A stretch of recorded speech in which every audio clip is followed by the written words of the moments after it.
बच बच बबू एलियन आइल बा।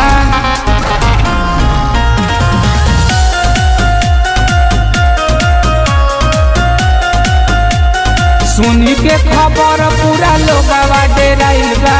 बच बच बबू एलियन आइल बा। एलियन आइल बावे भइल पूरा हाला, भइल पूरा हाला हो भइल पूरा हाला।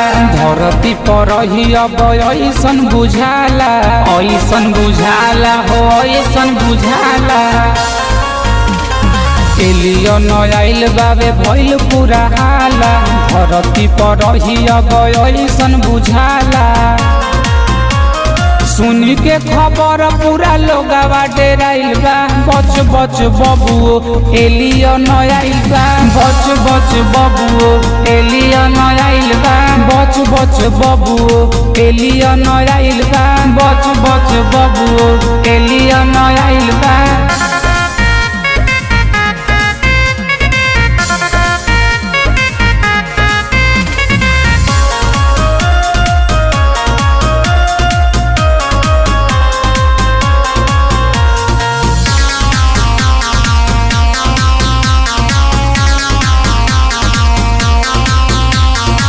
बाटे भयानक रूप डेरावे, धरती पर आइल लगे कब्जा बनावे।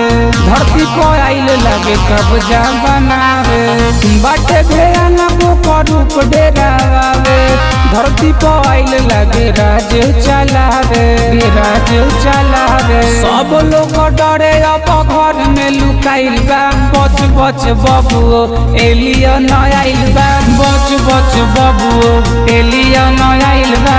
बच बच बबू एलियन आइल बा। बच बच बबू एलियन आइल बा।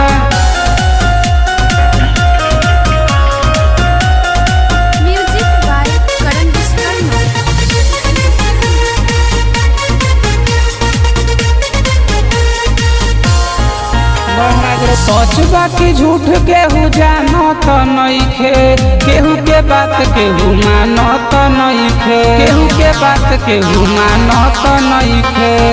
सच बाकी झूठ केहू जानत नइखे, केहू के बात केहू मानत नइखे त नइखे। श्याम बाबू मस्तानी कथी तोहरा बुझाइल बा। बच बच बबू एलियन आइल बा। बच बच बबू एलियन आइल बा। बच बच बबू एलियन आइल बा। बच बच बबू एलियन आइल बा। PRS recording studio पचरौर।